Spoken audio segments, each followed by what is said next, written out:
Hello, good afternoon, and welcome to our class. Today we are going to talk about the usages of the modal verbs.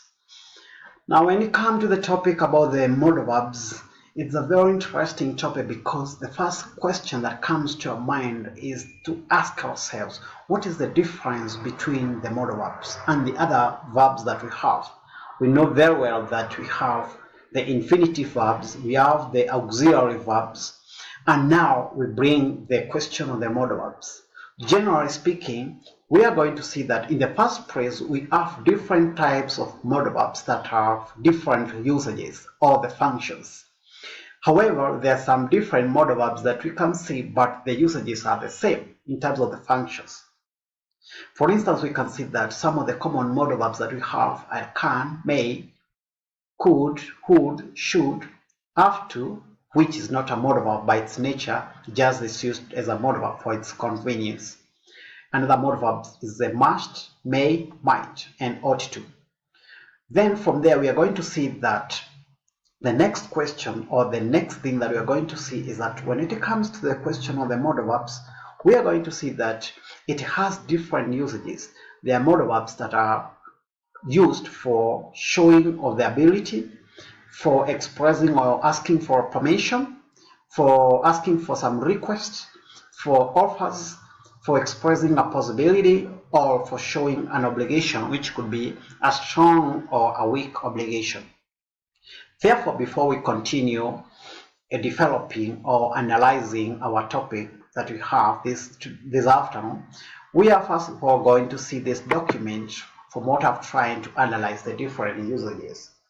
The first thing that you're going to see is that within the common modal verbs, must, it's a modal verb that is used to show a very strong obligation because it does not only affect me, but is going to affect another person. Such that when I say that you must stop when the traffic lights turn red, it is because if you try to cross, you're going to be crushed. Therefore, I will not be affected, I myself, but it will be another person is going to be affected as well. Then must can also be used for logical conclusion, as we can see. My mom is very tired since has been working all day long. Then we can use must not to show a prohibition. For instance, when you see somebody smoking in the hospital, you just tell the person, hey man, stop. You must not smoke in the hospital. So in that case, we are showing a prohibition to that person that he should not do that. Coming to another modal verb is the use of can. Can is a modal verb that can be used to show an ability. For instance, if you are good in doing something, you can say, I can swim, I can play piano, I can run very fast. Those are all the abilities. Then it can be used as a modal verb that shows permission. But as you can see here with the highlighted one, can is a modal verb that shows power, and therefore to neutralize it, we need really to use the word please, which is a word of courtesy. Therefore, I need to say, can I use your phone, please? Otherwise, if you don't say please, the person will feel as if you are forcing, you are obliging that person. Therefore, we need to use that word, please, to neutralize. As a possibility, we can see smoking can cause cancer, or eating candies can cause tooth decay or caries, which means that this is just a possibility. We are not saying that it's a must that you must have the tooth decay or you must suffer from cancer. Then, coming from there, we can see could, which is just like a can, but in the past tense. From the past tense, then you can say could. Could, in this case, it can be used as a modal verb to show the abilities in the past, some of the things that you could do in the past. For instance, if you are very good in running when you're a young child, you can say, when I was a child, I used to run very fast, to show abilities in the past. Or you can use could to show a very polite permission. For instance, excuse me, could I just say something? Or excuse me, could I open the window? In this case, you are very polite to the other person. Or you can use could to show a possibility. It could rain tomorrow. It could rain tomorrow. I could visit you on Sunday. I could pass the FCE exam if I continue studying well. And then from there we come to another modal verb that is a would, which is mostly used interchangeably with the modal verb could. Within this one, we can use also to express a polite permission. For example, would you help me with your pen? Or for possibility, I would help my friend to do his assignment. I would go to visit my friend next week. All those are possibility. Coming down to another and very important modal verb is the use of may. May is a modal verb that shows 90%, which from the different from the might show is a modal verb that shows like 20%. Therefore, in terms of the permission, it's better even to use can. You just say may for asking permission. May I use your phone? But in this case, you are not supposed to put please, because please is a modal that courtesy, and again, this may is a modal also that shows courtesy. Therefore, there is no need of putting or adding the word please. You just simply need to say, may I use your phone?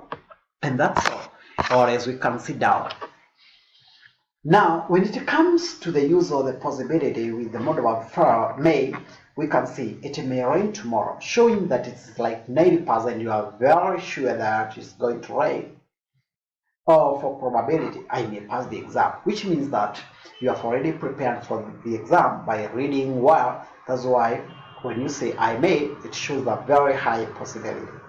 Or if somebody, for instance, you think of your girlfriend or your boyfriend and tells you, oh my dear, I may take you for a picnic to Australia at the end of the year.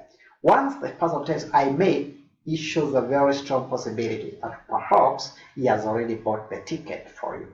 But if the person tells you I might take you, it shows that that person really is not prepared. There is no high probability that it will be true.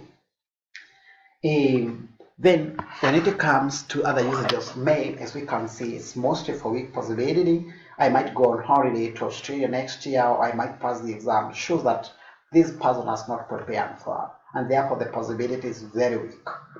Then we have another modal verb, need not, which is a modal verb that is used to show lack of necessity. And as we can see from this example, I lack of necessity. For instance, I need not buy tomatoes. There are plenty of tomatoes in the fridge, which means there is no need. And then we can come to see and see this modal verb called should or ought to.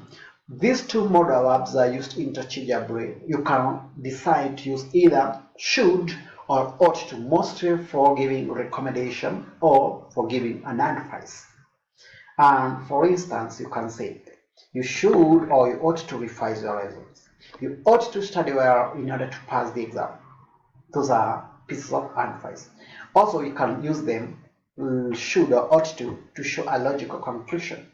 He should be very tired because he has been working all day long, or he ought to be very tired since he has been working all day long.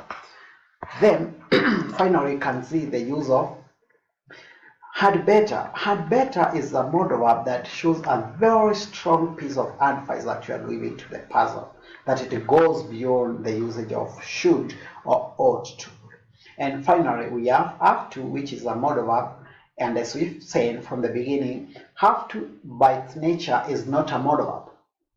It's just used for convenience by adding to, which is a preparation to this verb have.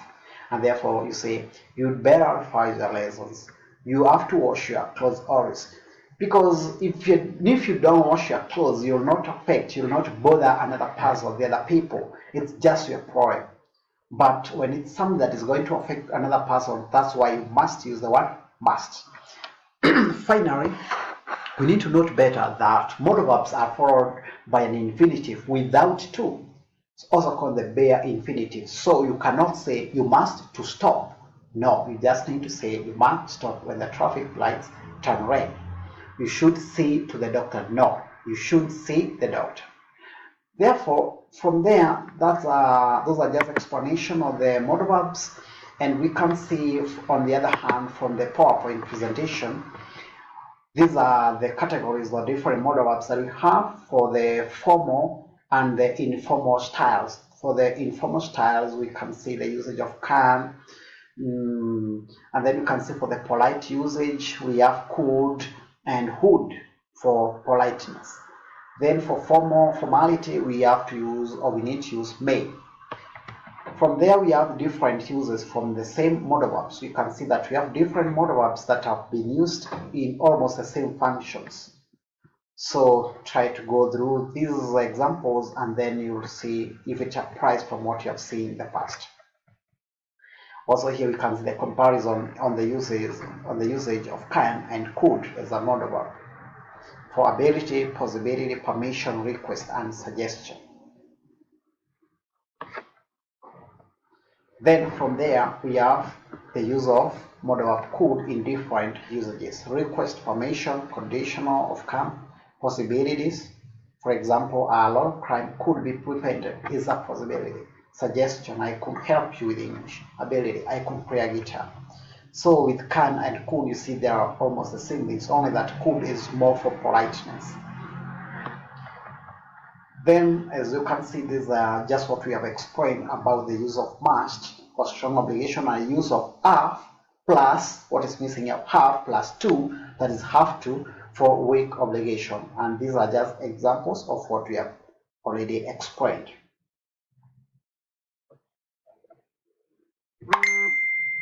From there, then we can see the use of should and ought to for advice or recommendation, and with the corresponding examples, whereby we can see that there is a moment that we can use should plus have plus past participle, and also maybe to show an obligation in the past that the person did not act maybe irresponsibly. Also the use of should plus be plus verb in ing, that is a gerund, also to show an obligation. And then from there we can see the use of had better to show a very strong use of advice. You had better be here to show that the advice goes beyond the use of should and ought to. These are just the use of have to and need not. More explanation of what you have said there before. Must for strong obligation, have to, that's for weak obligation. Need not, lack of necessity. And these are just the recommendation on the usages of modal verbs that we have seen. You cannot put to when you use the modal verbs apart from ones like ought to or need not.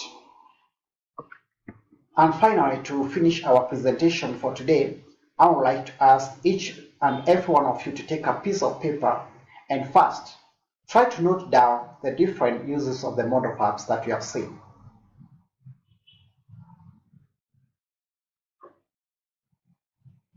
And now, try to write one sentence from each of the 6 modal verbs that you know or that you have talked about. So you just need to enumerate each one of the sentence here corresponding to the different modal verbs that you have seen. Okay, finally, we can see that from today's lesson that we have explained about the use of the modal verbs, I think that you have enjoyed the lesson, and I hope that from now onwards you'll be in a position to use and apply the modal verbs in the different contexts that you're going to encounter in your life. Thanks very much. Enjoy your afternoon. In case of anything, just feel free to contact me. Bye bye.